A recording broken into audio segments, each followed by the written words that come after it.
오늘 주시는 하나님의 말씀은 마태복음 28장 11절에서 20절의 말씀입니다.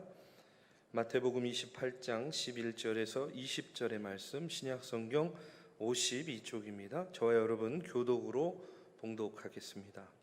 여자들이 갈 때 경비병 중 몇이 성에 들어가 모든 된 일을 대제사장들에게 알리니 그들이 장로들과 함께 모여 의논하고 군인들에게 돈을 많이 주며 이르되 너희는 말하기를 그의 제자들이 밤에 와서 우리가 잘 때에 그를 도둑질하여 갔다 하라. 만일 이 말이 총독에게 들리면 우리에게 권하여 너희로 근심하지 않게 하리라 하니 군인들이 돈을 받고 가르친 대로 하였으니 이 말이 오늘날까지 유대인 가운데 두루 퍼지니라. 11 제자가 갈릴리에 가서 예수께서 지시하신 산에 이르러 예수를 배웁고 경배하나 아직도 의심하는 사람들이 있더라. 예수께서 나와 말씀하여 이르시되 하늘과 땅의 모든 권세를 내게 주셨으니 그러므로 너희는 가서 모든 민족을 제자로 삼아 아버지와 아들과 성령의 이름으로 세례를 베풀고 내가 너희에게 분부한 모든 것을 가르쳐 지키게 하라. 볼지어다 내가 세상 끝날까지 너희와 항상 함께 있으리라 하시니라. 아멘. 우리 중앙교회의 비전 스테이트먼이 뭐죠? 주의 꿈을 품고 세상의 빛으로 아닙니까?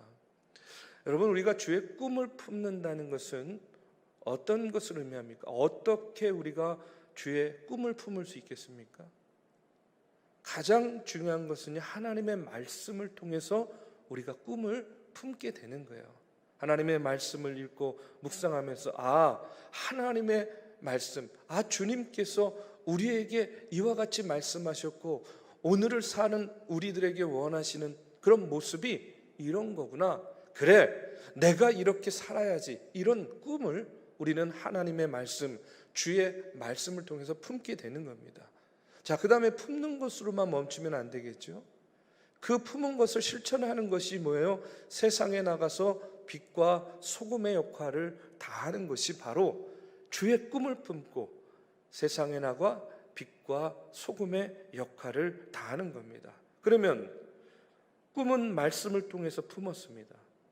그러면 세상에 나가서 빛과 소금의 역할을 다하는 것은 한마디로 말하면 뭐라고 이야기할 수 있냐면 선교라고 이야기할 수 있는 거예요. 주의 꿈을 하나님의 말씀을 통해서 품었으면 이제 그 꿈을 펼치는 것이 바로 선교라는 겁니다.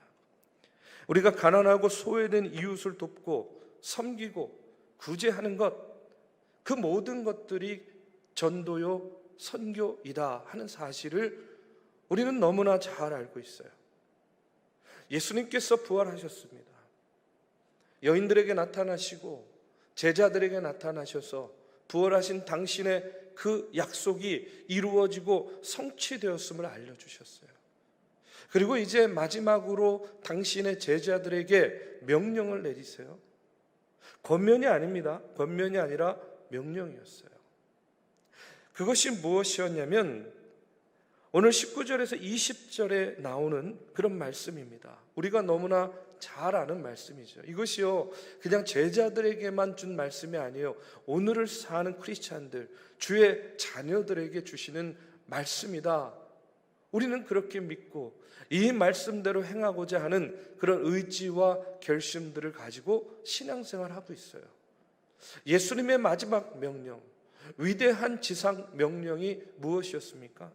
그러므로 너희는 가서 모든 민족을 제자로 삼아 아버지와 아들과 성령의 이름으로 세례를 베풀고 내가 너희에게 분부한 모든 것을 가르쳐 지키게 하라 하는 그런 말씀이었어요.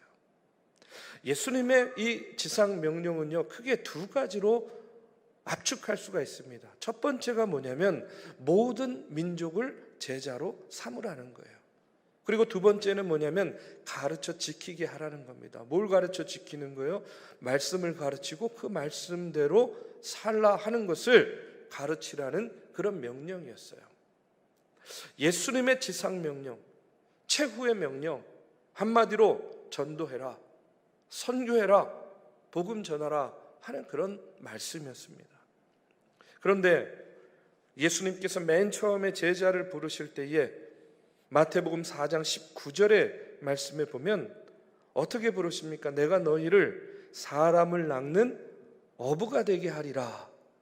이렇게 제자들을 부르셨어요. 자, 예수님은요, 공생의 처음부터 마지막 순간까지 일관되게 말씀하시는 것이 있어요. 그것이 뭐냐면 내가 너희를 사람을 낚는 어부가 되게 할 것이다. 이게 뭐야? 한마디로 전도하는 사람, 복음 전하는 사람, 구원의 도구로 삼는 사람, 선교하는 사람을 내가 너희를 그렇게 만들겠다는 거잖아요. 마지막 명령도 뭐예요? 전도해라, 선교해라 하는 그런 말씀이에요. 저는 이것이 이 땅의 교회의 사명, 그리고 우리 중앙교회의 사명이라고 믿습니다. 여러분, 제자 만들기를 원하잖아요. 그렇죠? 제자 되기를 원해요. 처음에는요, 그냥 되는 게 아닙니다. 어떻게 복음을 전하지 않고 제자를 삼겠습니까? 어떻게 전도하지 않고 여러분 하나님의 자녀들을 세울 수 있겠냐는 거예요. 어떻게 복음을 전하지 않으면서 하나님께서 찾으시는 예배자들을 세워나갈 수가 있겠냐는 겁니다. 그렇기 때문에 교회가 선교하고 봉사하고 구제하는 일을 열심을 다해서 감당해야 되는 거예요. 이유는 무엇입니까? 한 영혼이라도 더 구원하기 위해서. 그래서 이 땅의 교회의 가장 중요한 목적은 뭐냐? 하나님께서, 우리 주님께서 이 땅에 교회를 세운 가장 큰 목적은 뭐예요?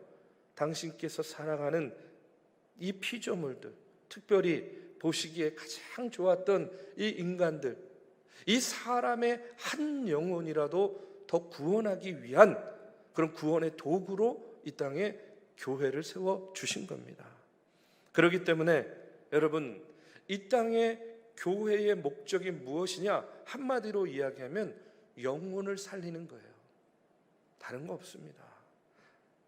영혼을 살리는 교회, 그리고 사람을 낚는 교회, 저는 이것이요 이 땅의 교회의 존재 목적이고 우리 중앙교회가 지향해야 될 목적도 바로 이것이라고 믿습니다. 자, 그런데 여러분, 우리가 종종 이 수단과 목적을요 혼돈할 때가 있어요. 뒤바꿀 때가 있어요. 교회의 존재 목적은 분명히 복음 전하는 일이에요. 그런데 선교를 위해서 필요했던 수단들이 있지 않습니까? 여러 가지. 근데요, 그게요 우선순위가 막 뒤바뀐 거예요. 그래서 목적이 분명히 있고 그것을 이루기 위해서 수단으로 마련한 것이요, 이게 순서가 바뀌었어요. 그래서 목적은 저 뒤로 가 있고 수단만 앞세워서 일하는 경우가 있어요. 쉽게 말하면 이런 겁니다. 여러분, 남선교회 있잖아요, 교회. 그럼 남선교회를 만든 목적이 뭐예요? 남자들한테 복음 전해서 남자들 구원하려고 남선교회 만든 거잖아요. 그렇죠? 그럼 여선교회는요? 여자들 전도 잘하자고 만든 것이 여선교회 아닙니까? 청년부는 뭐예요? 자라나는 세대, 특별히 청년들에게 복음 전해서 그들을 구원하려고 만든 것이 청년부예요. 그렇기 때문에 남선교회든 여선교회든 청년부든 뭐 중고등부든 아동부든 다 교회에 있는 조직은 모이면은요 제일 먼저 뭐에 대한 관심을 가져야 돼요? 뭘 의논해야 됩니까? 어떤 전략을 세워야 돼요? 어떻게 하면 남선교회는 뭐야? 남자들을 한 명이라도 더 전도하고 구원할 수 있을까? 어떻게 하면 그들에게 복음을 전할 수 있을까? 여러분, 이것이 가장 주된 의논이요, 가장 주된 관심이요. 여러분, 그것을 위해서 총력을 다해야 되죠. 여선교회도 마찬가지입니다. 어떻게 하면 복음을 전할 수 있는지, 어떻게 하면 영혼을 많이 살릴 수 있는지, 늘 그 생각과 그 기도와 그것을 위해서 힘쓰는 그런 모임이 되어야 돼요. 우리가 예배하고 샘터로 모이는 이유는 뭡니까? 역시 마찬가지예요. 하나님께서 맡겨주신 영혼 구원의 사명을 잘 감당하기 위해서 예배를 통해서는요 힘을 얻는 거예요. 동기부여를 갖는 겁니다. 샘터를 통해서는요 어떻게 해요? 그 영혼 구원의 자리를 어떻게 우리가 만들고 어떻게 그릇을 만들까? 여러분, 그런 것들을 또 생각하고 모이는 모임이 돼야 되겠죠. 교회도 마찬가지입니다. 교회가 무엇을 해야 되죠? 당연히 영혼 구원해야죠. 영혼을 살리는 일을 해야 돼요. 한 영혼이라도 살릴 수만 있다면 여러분 모든 것들을 거기에 집중하고 총력을 다해야 되는 거예요. 저는 우리 중앙교회가 이렇게 예수님의 위대한 사명을 우리가 감당하는, 이 위대한 사명을 이루는 일에 쓰임받는 그런 교회가 되기를 간절히 바랍니다. 그렇다면 우리가 영혼을 살리기 위해서 어떻게 해야 되느냐? 저는 이렇게 말씀드리고 싶어요. 영혼 살리려면요, 그들 속으로 들어가야 되는 거예요. 그들 속으로 어떻게 하든지 들어가야 됩니다. 오늘 19절의 말씀에서도 이렇게 이야기하잖아요. 너희는 가서 모든 민족을 제자로 삼으라는 거예요. 민족을 제자로 삼는다, 누군가를 제자로 삼는다, 복음을 전하고 주의 말씀을 전하기 위해서는요, 당연히 어떻게 해야 돼요? 그들의 속으로 들어가야 된다라고 말씀하는 겁니다. 그들의 삶의 현장으로 들어가는 것, 그것이 영혼 구원의 첫발이다라고 주님께서는 말씀하고 계세요. 여러분, 우리가 3년 전에 130주년을 맞이하면서 계획한 여러 가지 계획들이 있었습니다. 그런데 그 중에서 특별히 유인희 장로님께서 25년 전에 봉헌하신 그 필리핀에 있는 선한 목자 교회를 재건축해서 우리가 130주년 기념 교회로 우리가 재봉헌하자. 그래가지고 당회하고요, 구역회를 통해서 다 인준도 받고 예산안도 다 통과가 되었어요. 장로님들과 가서 답사를 하기 위해서 티켓팅도 다 했습니다. 이제 다음 주면요, 비행기 타고 가면 되는 거였어요. 그런데 딱 그때 코로나 팬데믹이 시작되면서 막 국내 외적으로 불안하고 막 확진자들이 급증하고 막 이런 상황들 가운데에서 어쩔 수 없이 미뤘어요. 팬데믹이 끝난 다음에 갑시다. 근데 그때만 해도 이렇게 오래 이 상황들이 지속될 거라고는요, 꿈에도 생각을 못했습니다. 그냥 한 몇 개월 이제 지나면 되겠지라고 생각을 했던 거예요. 그렇게 2년 반 동안 하늘길이 막혔어요. 그러다 보니까 다른 일도 엄두를 못 내고 당연히 답사를 가는 것도 생각을 못했습니다. 이제 하늘길이 열리고 왕래가 가능해졌어요. 우리가 해야 할 일, 또 하나님과 성도님들과 약속한 일, 이 일을 더 이상 미루지 말고 진행하자 하는 그런 생각에 이번 주일에 장로님 3분과 답사를 다녀오게 됩니다. 물론 지금도 여전히 바이러스가 확산되고 있어요. 또 그러기 때문에 언제 하늘길이 막힐지도 모르는 상황입니다. 그렇기 때문에 갈 수 있을 때 가서 할 수 있을 때 선교의 교두보를 만드는 것이 중요하다, 그렇게 생각해요. 여러분, 그동안 전 세계적으로 물가가 상승했어요. 건축비도 엄청나게 올랐다고 합니다. 현지에 가서 상황이 어떻고 얼마나 바뀌었는지도 들어보고, 또 우리가 간 김에 그냥 답사만 하고 오는 것이 아니라, 여러분 기억하실 겁니다. 여러분이 헌금하셔가지고요, 휠체어도 기증하고 대나무 체어 기증했던 그 아모르 중증 아동센터도 방문해가지고요, 그 아이들한테 이 음식도 나눠주는 그런 사역도 우리가 할 수 있는 범위 안에서 여러 사역들도 또 경험하고 오려고 해요. 이제 나중에 그곳이 선교의 교두보가 돼서 우리 어린 아이들부터 여기 계신 어른들에 이르기까지 다들 그 선교지에 방문해가지고요, 같이 선교지를 둘러보고 그것을 위해서 기도하고 사역하는 그 모든 동선을요, 이번에 한번 같이 다 미리 다녀오려고 합니다. 이곳은 연세 드신 분들이 올 수 있을까? 아니면은 불편함이 없을까? 이곳은 좋겠다. 이런 모든 것들을 미리 사전에 둘러보고 답사를 하고 오려고 해요. 이유는 뭡니까? 여러분, 교회 하나 짓는 게 목적이 아니에요. 중요한 것은 뭡니까? 교회를 세웠으면요, 우리가 그 교회를 위해서 기도해야 돼요.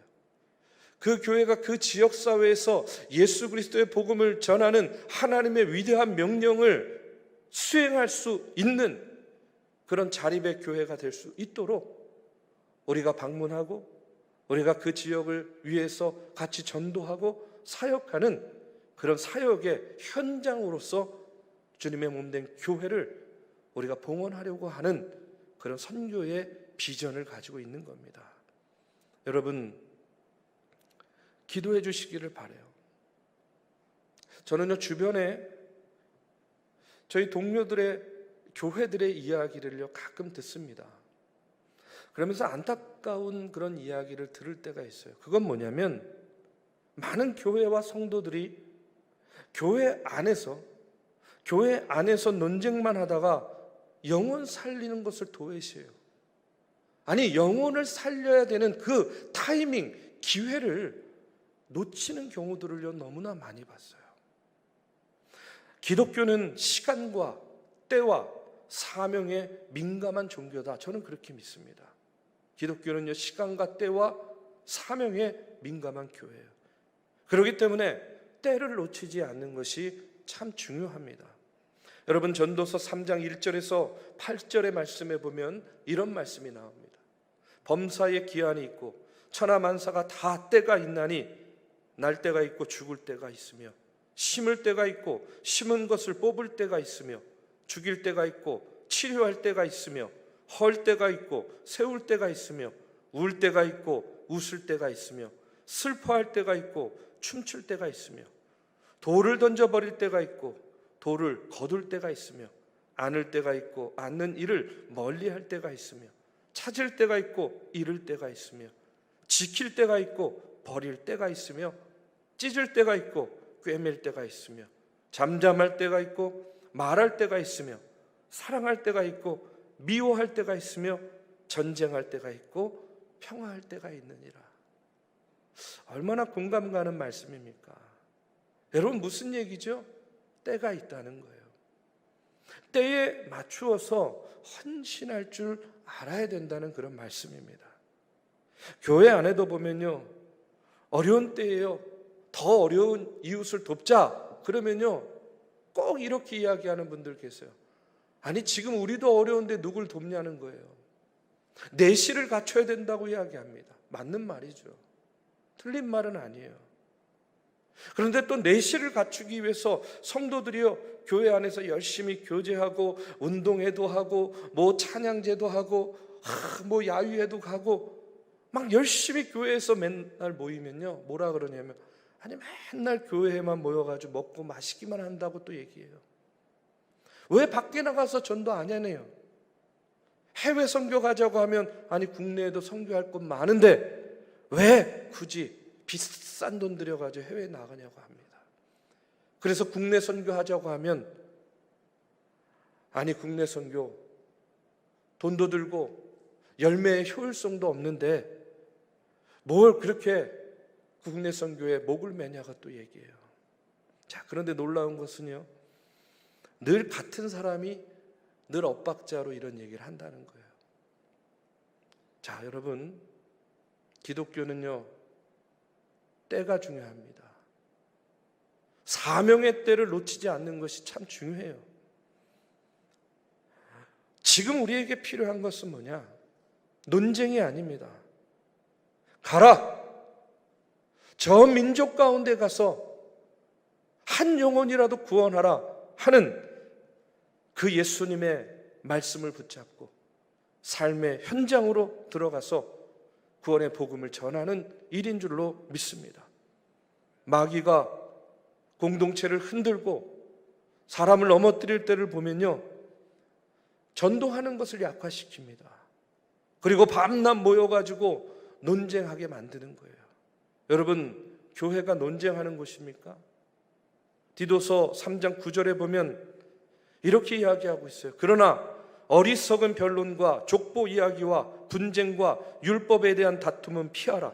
이것은 무익한 것이요 헛된 것이니라 하고 이렇게 말씀합니다. 논쟁하다가 다툼이 일어납니다. 다투다가 분열이 일어납니다.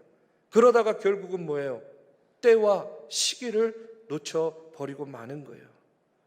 지금 세상은요, 교회를 얼마나 비난하고 교회를 조롱하고 얼마나 혐오하고 있습니까? 그나마 있던 성도들도 다 떠나요. 미래의 이 교회를 지키고 이끌어 나갈 다음 세대가 없습니다. 이런 위기감은요, 우리 중앙교회도요, 예외가 아닌 거예요. 그렇기 때문에 여러분, 해마다 이제 우리가 9월 첫째 주에도 유스 원 크라이, 자라나는 세대, 젊은 세대를 위한 국가 기도회를 지금 초교파적으로 진행하고 있습니다. 그 첫 단추를요, 9월 5일 날 저희 교회에서 떼고요, 이번에는 온누리교회도 같이 합니다. 그래서 온누리교회 양재 성전에서 그 다음 집회들을 이어나가요. 여러분, 한번 20년 뒤를 한번 생각해 보세요. 상상해 보십시오. 우리 중앙교회에 누가, 어떤 세대들이 남아서 과연 이 자리를 지키고 하나님의 명령을 따라 예수 그리스도의 복음을 전하고 증거하는 이들로 세워질 것인가? 하나님께서 찾으시는 참된 예배자들이 과연 20년 뒤에는 이 자리를 얼마나 채우고 있을 것인가? 여러분, 저는요, 물론 그렇게 믿습니다. 하나님께서 우리 중앙교회를 사랑하셔서 132년 지켜주셨어요. 아니, 150년, 200년 주님 오실 때까지 하나님의 교회는 하나님께서 지켜주시리라고 저는 반드시 믿어요. 확실히 믿습니다. 그러나 그 믿음 가운데서도 우리가 해야 될 일이 있다는 거예요. 우리가 감당해야 될 사명이 있습니다. 그것은 우리만 할 수 있는 거예요. 그것이 무엇입니까? 그들의 속으로 들어가서 예수 그리스도의 복음을 전하고 증거하는 거예요. 세상의 빛과 소금의 역할을 다하는 것, 그것이 오늘 주님께서 우리에게 명령하신 첫 번째 지상 명령인 겁니다. 두 번째로 우리가 꼭 기억해야 될 것이 있어요. 여러분, 복음 전하는 일, 영혼 살리는 일은요, 우리가 천국 가서는 할 수 없는 일이에요. 여러분, 천국 가가지고 예수 믿으라고 전도하겠습니까? 예? 천국 가가지고요, 구원받으라고 복음 전하겠습니까? 아니잖아요. 천국은 이미 그런 사람들이 와 있는 곳인데, 그렇기 때문에 예수 그리스도의 복음, 구원의 복음을 전하는 일은 오로지 이 땅에서만 할 수 있는 일이에요. 우리가 이 땅에 살아있는 동안에만 할 수 있는 일이라는 겁니다. 전도는 오직 이 땅에서 사는 동안에만, 복음을 전하는 일은 오직 이 땅에서 사는 동안에만 내가 할 수 있는 긴급한 사명이라는 거예요.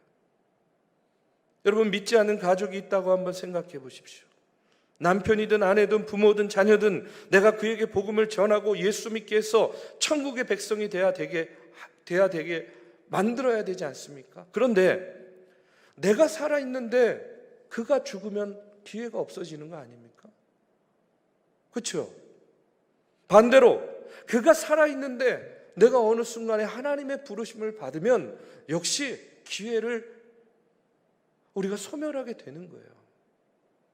우리가 천국에서 찬송하고 기도하고 하나님께 예배하면서 살 겁니다. 우리는 영원한 하나님 나라에서 하나님을 찬양하면서 친밀한 교제를 나누면서 우리가 살아갈 거예요. 우리는 천국에서 하나님과 서로를 사랑하고 섬기며 살아갈 겁니다. 여러분, 믿으십니까? 그런데 복음 전도는요, 이 땅에서만 할 수 있는 거라는 거예요. 얼마나 귀한 겁니까? 얼마나 값진 겁니까? 오늘 이 땅에 사는 동안 이것이 얼마나 소중한 사실인가를요, 우리가 다시 한번 깨달아야 될 줄로 믿습니다. 믿지 않는 사람 구원해내는 일, 천국 가서 할 수 없어요. 오직 이 땅에서 사는 동안에만 할 수 있는 일, 감당할 수 있는 사명이다. 내가 여기서 기회를 놓치면 어떻게 되는 거예요? 영원히 기회를 놓치게 되는 거예요.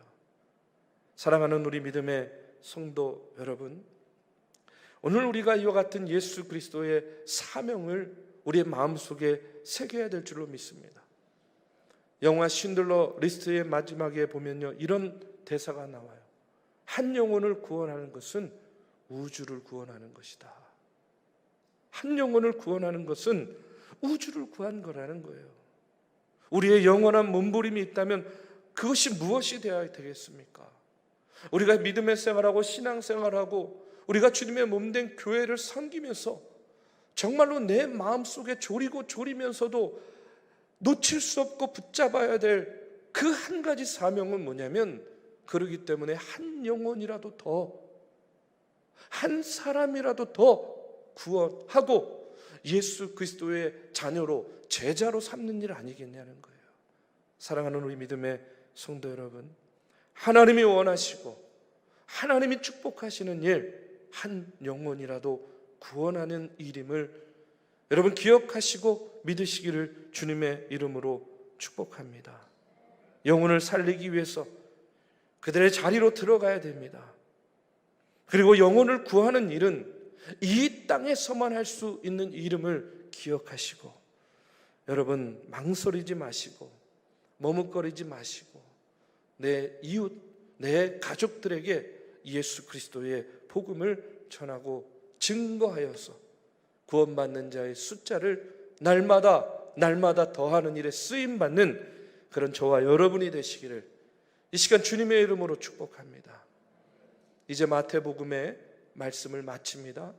여러분, 이 마태복음의 말씀, 그 구절구절을 다 기억하지는 못하지만요, 여러분에게 은혜가 되는 한 구절이라도 있다면 그것을 여러분의 마음의 신비 속에 새기시고 그 말씀 붙잡고, 주님, 내가 주의 꿈을 이 말씀을 통해서 품겠습니다. 그리고 내가 이 말씀대로 세상에 나아가서 빛과 소금의 역할을 다하겠습니다. 이 시간에 다시 한번 다짐하시기를 주님의 이름으로 축복합니다.